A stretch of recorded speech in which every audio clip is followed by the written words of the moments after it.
खुलुमबाय आं सिबिरानि ब्रह्म नोंथांमोननिसिम फिन आं सानसेयारि खौरां लानानै फैबावबाय नोंथाङा जुदि चेनेलाव गोदानबा सानफ्रोमबो फुंनि समाव खौरां मोननो थाखाय एसबि बड' निउज चेनेलखौ साबस्क्राइब खालामनानै ला नोंथाङा बे चेनेलाव सानफ्रोमबो फुंनि समाव खौरां मोननो हागोन।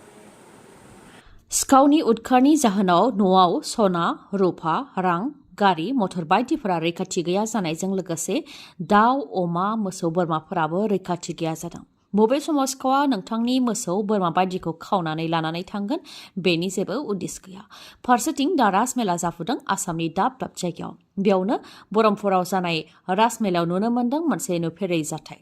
सिखावनि उदखारनिफ्राय रैखा खालामनो थाखाय सासे सुबुङा गावनि न'आव फिनाय बोरमाखौ राजमेलायाव लांफानो गोनां जादों। सासे सुबुङा बोरमानि दुरुङाव हमनानै राजमेलाखौ गिदिंनायखौ नुनो मोननाय जादों। सिखावनि उदखारनिफ्राय रैखा मोननो थाखायनो बा गावनि बोरमाखौ रैखा खालामनो थाखायनो राजमेलायाव बोरमा लांफानायखौ फोरमायथिदों बिथाङा। बेराफारसेथिं जाय सुबुंफोरा राजमेलायाव गावनि सना रुफा रां बायदि बेसेन गोसा धोनखौ लानानै थांफायाखै बिथांमोनहा गमामायैनो खैफोदावबो गोग्लैनो गोनां जादों। राजमेला आरो राजमेलायाव जानाय फावथिनानि खाबु लानानै गासैखौबो लुथिनानै लांदों माखासे सिखावफोरा। हजाय जिल्लानि सेनं खाखि ओनसोलनि निजोरापारायाव जादों बे जाथाया। खौरांगिरिनि न'आवनो सिखावनि आगान। राजमेला नायहैनाय समावनो सिखावा फैनानै न'आव थानाय सना रुफाजों लोगोसे रां गासैखौबो लुथिनानै लानानै थांदों आरो बे जाथाया मोनानि 6 निफ्राय 7 रिंगानि गेजेरावनो जानो मोन्दोंखौ फोरमायथिदों। न'नि आलमिरा बक्स फालें गासैखौबो लांख्रां फिंख्रां खालामनानै न'आव थानाय गासैबो बेसेन गोसा धोनखौ सिखावा लुथिनानै लांदों होननानै फोरमायथिदों। जायखिजाया प्राइभेट कम्पानिफोराव रां जमा दोननाय बा खोनाफेरै बबेबा कम्पानियाव रां दोननानै गोबाङानो खैफोदाव गोग्लैबोबाय। अब्लाबो जोंनि माखासे सुबुंफोरा बेनि सायाव दासिमबो सांग्रां जाजोबनो हायाखै। दासिमबो गोबां सुबुंफोरानो प्राइभेट कम्पानिफोरखौ फोथायनानै रां दोनो, नाथाय जोबथायाव बे एखे फिथाइखौनो मोननो गोनां जायो बा थगायजानायखौ मोननो गोनां जायो। थिग बेबायदिनो जाथाया जाबावबाय चिरां जिल्लानि बिजनी बर' बाजाराव। बर' बाजाराव थानाय हिमालय ससिय' इक'नमिक डेभेलपमेन्ट ससाइटिनि हेंथा थगायनायनि अजद होदों रायजो राजाफ्रा। मेनेजार नुमाल चन्द्र राय, आफादगिरि दालिमि चक्रवर्ती आरो नेहाथारि प्रताप रायजों दैदेनजानाय हिमालय ससाइटिनि हेंथा थगायनायनि अजद होदों रायजो राजाफ्रा। रायजो राजाफ्रा फोरमायथिनाय बायदिब्ला थाइसे रांखौ थाइनै थाइथाम खालामनानै होगोन होननानै बुंनायलाय सोरबाया खामला मावनानै, सोरबाया आबाद फाननानै, सोरबाया मोसौ बोरमा अमा बायदि फाननानै रांखौ जमा दोनबोदोंमोन। खायफाया बर' बाजार हाथायाव हासिब सिबनानै सानसेयाव 50 राङैब्लाबो दोनबोदोंमोन। राङा गोबां जायोबा माबा मोनसे खामानियाव बाहायनायनि थांखिजों, खायफाया न' लुनो थांखिजों, खायफाया फिसानि हाबा खुंनो थाखाय रां दोनबोदोंमोन। बेबायदिनो खायफाया 20,000, 30,000, 1 लाख, 2 लाख, 3 लाख, 4 लाखसिमहालागै रांखौ दोनबोदोंमोन होननानै फोरमायथिदों। नाथाय 1 बोसोर बारलांबाय रांखौ खेबसेबो दांनो मोनाखै।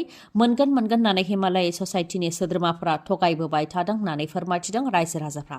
बेनिखायनो दुखु खस्थ'नि गेजेरजों जमा दोननाय बेफोर रांखौ जाहाथे होफिनो बेनि थाखाय दाबि खालामदों रायजो राजाफ्रा, नङाब्ला आयेननि राहा लानाय जागोन होननानैबो बुंथिदों। आरो बिटिसिनि गाहाय प्रमद बर' आरो रायजोनि गिबि मन्थ्रि डक्टर हेमन्त बिश्व शर्मा बिथाङाबो जाहाथे रांखौ मोनफिननो हानायाव मदद होयो बेनि थाखायबो खावलायदों आरो बिथांमोनहा जुदि मदद होयोब्ला उननि समाव बिथांमोनखौबो रायजो राजाफ्रा मदद होफिनगोन होननानैबो फोरमायथिदों रायजो राजाफ्रा। बे कम्पानिनि सायाव माबोरै फोथायनाय फैनाय बेनि सायावबो रायजो राजाफ्रा फोरमायथिदों दि कम्पानिखौ सालायग्रा बिथांमोना गावसोरखौ ओनसोलनिनो थागिबि सुबुं होननानै बुंथिनायजों लोगोसे रांखौ थगायोब्ला जेरैखि जाया आदाय खालामनानै लानो हागोन आरो कम्पानिया बायजोनि नङा बायदि होननानै बुंथिनायाव ओनसोलनि सुबुंफ्रा फोथायनानै रांखौ जमा दोनदोंमोन होननानै फोरमायथिदों। नाथाय दा थगायजानायखौ लानानै दुखु फोरमायथिदों बिथांमोनहा। गिबियाव मोजां मोननायनि फावथिना, बेनि उनाव सोलेरजों गेलेनाय आरो जोबथायाव थगायनाय। सिआरपिएफनि कब्रा कामान्ड' हिसाबै साख्रि मावनाय सन्जीब बर'आ मोजां मोनफ्लानानै थगायदों सासे सिख्लाखौ। बरपेटा जिल्लानि गोलिबन्दानि थागिबि सन्जीब बर'नि हेंथायै सिख्लाखौ मोजां मोनफ्लानानै सिख्लानि गोसो आरो सोलेरजों गेलेनानै थगायनायनि गेदेर अजद सिखांदों। बोलि जानांनाय सिख्लाया फोरमायथिनाय बायदिब्ला थांनाय 2021 मायथाइनिफ्रायनो बिथांमोननि गेजेराव मोजां मोनलायनाय जादोंमोन। बेनि उनाव देग्लायनो अदेबानि 2023 मायथाइयावनो कर्ट मेरेज खालामनानै 2024 मायथाइनि नभेम्बर दानाव जुलि खालामनोबो खोथा होदोंमोन। नाथाय बेफोर गासैबो फैमाल जादों। सिख्लाया फोरमायथिनाय बायदिब्ला थांनाय 8 नभेम्बराव सन्जीब बर'आ साख्रिनिफ्राय छुट्टियाव फैदोंमोन, जेराव मोजां मोननाय सिख्लाखौ न'आव लांनो थाखायबो खोथा होदोंमोन आरो बे लेखायै रङियायाव लोगो हमफैनो थाखाय बुंथिहरदोंमोन। बुंनाय लेखायै रङियायाव लोगो हमनो थाखाय फैदोंमोन सिख्लाया। नाथाय सन्जिब बर'आ न'आव लाङालासे रङियायावनो हटेलाव खथा लानानै बेयावनो दोनदोंमोन। बे समावनो हिन्जावनि नखरनिफ्राय फन हरनानै बबेयाव दंखौ खौरां लाहरदोंमोन। बेयाव हौवानि न'आव अदेबानि सन्जिब बर'नि न'आव दं होननानै थगायहरनो थाखाय बुंथिदोंमोन सन्जिब बर'आ। नाथाय हिन्जावा थगायहरैलाय हिन्जावखौ सोबादों आरो बुदों होननानैबो फोरमायथिदों। बेनि उनावनो हिन्जावखौ नाख्रां नासि खालामनानै आनज्रायलांदों होननानै फोरमायथिदों।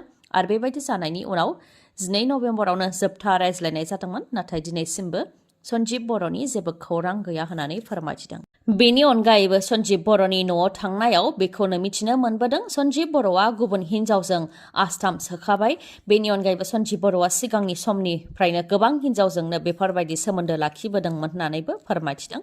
बोलि जानो गोनां जानाय सिख्लाया जायनाखि दुथां सन्जिब बर'आ मोजां मोननायनि फावथिना खालामनानै देहा आरो गोसोजों गेलेदों, बेनिखायनो बेनि सायाव बिजिरनाय नांगौ होननानै बुंथियो आरो सन्जिब बर'खौ साख्रिनिफ्राय सासपेन्ड खालामनांगौ होननानैबो दाबि खालामो सिख्लाया।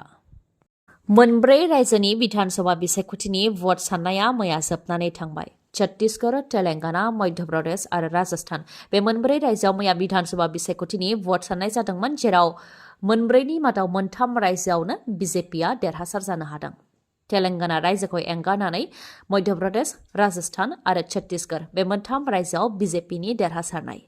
राजस्थानाव गासै 199 बियाबनि थाखाय भट साननाया जादोंमोन, जेराव बिजेपिआ 115 मासिखौनो देरहासार जानो हादों आरो कंग्रेसआ 69 मासियाव देरहासार जानो हादों। बेनि अनगायैबो आरो माखासे तेलेंगानायाव गासै 119 मासिनि थाखाय बिसायख'थि जादोंमोन, जेराव कंग्रेसआ 64 मासियाव देरहासार जानो हादों आरो BHRS जाय ओनसोलारि राजखान्थि दोलो बिथांमोनहा 39 मासियाव देरहासार जानो हादों। ओजोंहाय बिजेपि दोलोआ 8 मासियाव देरहासार जानो हादों। मध्य प्रदेशआव 230 मासिनि थाखाय बिसायख'थि जादोंमोन, जेराव बिजेपिआनो 163 मासियाव देरहासार जानो हादों आरो कंग्रेसआ 66 मासियाव देरहासार जानो हादों। छत्तीसगढ़आव 90 मासिनि थाखाय बिसायख'थि जादोंमोन, जेराव बिजेपिआ 54आव देरहासार जानो हादों, कंग्रेसआ 35आव देरहासार जानो हादों। फोरमायथिनो गोनांदि मिज'राम रायजोआवबो दिनै बिधानसभा बिसायख'थिनि भट साननाया जागोन। फुंनि 8 रिंगानिफ्रायनो मिज'रामावबो भट साननाया जागायजेनगोन। इउपिपिएल बा प्रमद बर'नि फारसे कच राजबंशी जातीय परिषदनि गाज्रि बोराबनाय। इउपिपिएल एंगारनानै थाबैनो 5,000 सुबुंफोरखौ लानानै बिपिएफ दोलोआव हाबनो थांखि। कच राजबंशी जातीय परिषदनि मिरुनि नेहाथारि बिपुर रायनि खौरांगिरि मेलनि गेजेरजों इउपिपिएल बा प्रमद बर'नि फारसे गाज्रि मोननायखौ फोरमायथिदों बिथाङा फोरमायथिदों दि प्रमद बर'आ कच राजबंशीनि सेल दानानै होदोंमोन आरो सावरायनो थाखायबो बै समाव लेंहरदोंमोन। नाथाय बे आफादखौ बाहायदोंल', खोथा होनायफोरखौ मावाखै। कच राजबंशी सेलनो खोथा होनायनि 100% खामानिखौ मावाखै। बेनिखायनो गोबां सावरायनायनि उनाव कच राजबंशी जातीय परिषदनि मिरुनि हान्जाया बिपिएफ दोलोखौ मदद होनो थांखि लाबाय होननानै फोरमायथिदों बिथांमोनहा। आरो बे 3 बोसोराव दि इउपिपिएल सोरखारा थगायदों बेखौ दा मिथिबाय आरो बे 3 बोसोराव कच राजबंशीफोरनि जेबो जौगानायनि खामानि मावाखै आरो आफादजोंबो जेबो सोमोन्दोबो लाखियासै होननानै फोरमायथिदों। बेनिखायनो बिपिएफ दोलोआव हाबनो गोनां जादों होननानै फोरमायथिदों। लोगोसे मिरु हान्जा आरो गसाइगाव हान्जाया बिपिएफ दोलोआव हाबखाबाय आरो थाबैनो 5,000 सुबुंफोरखौ लानानै बिपिएफ दोलोआव जइन जाहोगोन होननानैबो फोरमायथिदों। बेनि थाखाय हाग्रामा महिलारिजों सावरायनायबो जागासिनो दं होननानै फोरमायथिदों बिथाङा। फैगौ बिटिसि बिसायख'थियाव इएम फेरेंगाया गावनि बियाब चिरांदुवाराव बिसायख'थि गेलेनाय नंमारा नामा? मानि जाहोनाव बिथाङा गावनि बियाबाव बिसायख'थिखौ गेलेनाय नङा आरो मानो बिथाङा एमसिएलए मुनमुन ब्रह्मनि बियाब पर्बतझारायाव बिसायख'थि गेलेगोन? इएम फेरेंगानि बुंनाया बेसेबां सैथोथि दं? बेबो मोनसे सोंथि। फैगौ बिटिसि बिसायख'थियाव पर्बतझारा बिटिसि बियाबनिफ्राय बिसायख'थि गेलेगोन होननानै फोरमायथिदों इएम फेरेंगा बिथाङा बुंथिदों दि मुनमुन ब्रह्मआ गावखौ साल दंफां होननानै बुंनानै लादों, नाथाय बिथाङा रोदा सेवनाय सालमुरासो। बेखौ बुखुनानै गोदान साल दंफां गायगोन आरो बेखौ इउपिपिएलनि आखाइजोंनो गायगोन होननानैबो बुंथियो फेरेंगाया। बेनि अनगायैबो बुंथिबाव दि पर्बतझारायाव भिसिडिसिनि मावख'खौ मुनमुन ब्रह्मआ लुफुंजोबाखै, रांखौ जानो नागिरदों आरो हाग्रामा महिलारिनि सोरखारनि समावबो बिजामादैयाबो पर्बतझारानि जेबो खामानि मावनायखौ नुनो मोननाय जायाखै।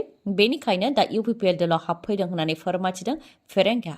मख'नो गोनांदि मंगलझारा कमिउनिटि हलाव इउपिपिएल राजखान्थि हान्जाया मोनसे जयनिं हाबाफारि लादोंमोन, जेराव 768 सुबुंफोरा इउपिपिएल दोलोआव हाबदों। 768नि मादाव NLFB आरो बारग' NDPनि सा 26 आरो आद्राया BPF आरो AIUDFनिफ्राय फैनाय सुबुंफोर होननानै फोरमायथिदों फेरेंगाया। 14थि सिनियर हौवासा आरो हिन्जावसाफोरनि हादोरारि चकबल चेम्पियनशिप 2023नि बादायलायनाया जागायजेनबाय।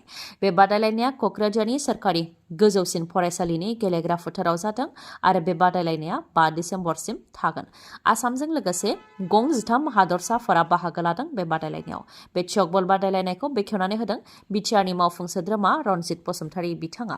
बे चकबल चेम्पियनशिप 2023 बादायलायनायाव भारतनि चकबल फेडारेशननि जेनेरेल सेक्रेटारि बिथाङाबो बाहागो लाफैनानै गोजोननाय मोननायखौ फोरमायथिदों। जेरैबायदि थाग थियारि खालामनांगौमोन बेबायदि खालामनायखौ लानानै गोजोननाय मोननायखौ फोरमायथिनायजों लोगोसे बे सानथामनि गेजेराव जोबोर मोजां खेला नुनो मोनगोन होननानै आसा खालामनायखौ फोरमायथिदों बिथाङा। गेलेगिरिफोरखौ नेशनेल आरो इन्टारनेशनेल लेभेलावबो लानानै थांगोन होननानै फोरमायथिदों। लोगोसेनो बे बादायलायनायनिफ्रायनो सायख'नानै गेलेगिरिफोरखौ सिंगापुर, मालयेशिया आरो ताइवानाव जानो गोनां टुर्नामेन्टआवबो लानानै थांनाय जागोन होननानै फोरमायथिदों बिथांजोआ।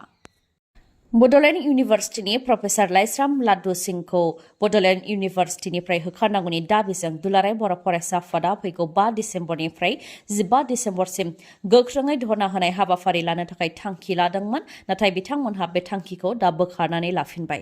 रायजोनि बेंगिरि गुलाबचान्द काटारिया बिथाङा लाइजामनि गेजेरजों Bodoland इउनिभार्सिटिनि vice chancellor professor Laishram laddu सिंहखौ जोबनो गैयै समनि थाखाय छुट्टियाव दैथायहरनायनि उनावनो दुलाराय बर' फरायसा आफादा धर्ना होनो थांखि लानायखौ बोखांनानै लाफिनबाय आरो रायजो बेंगिरिनि बे थांखिखौबो दुलाराय बर' फरायसा आफादाबो बरायदों आरो directorate of vigilance and anti corruption CM special vigilance सेलआ जाहाथे प्रफेसार लाइस्राम लाड्डु सिंहनि हेंथा राहा लायो बेनि थाखायबो खावलायो दुलाराय बर' फरायसा आफादनिफ्राय।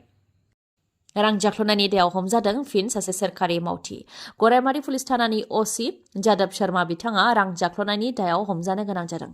Directorate of vigilance and anti corruption टीमनि आखायाव हमजानो गोनां जादों OC जादब शर्माया। सासे सुबुंनिफ्राय 4,000 रां लाफुबाय थानाय समावनो रांजों लोगोसे जादब शर्माखौ हमनो हादों directorate of vigilance and anti corruption टीमआ। खौरांखौ जोबजासे नायनायनि थाखाय गोजोन्थों। नोंथाङा जुदि खौरांखौ मोजां मोनदोंबा अन्नानै लाइक, कमेन्ट आरो शेयार खालामनो दाबाव। गोजोन्थों।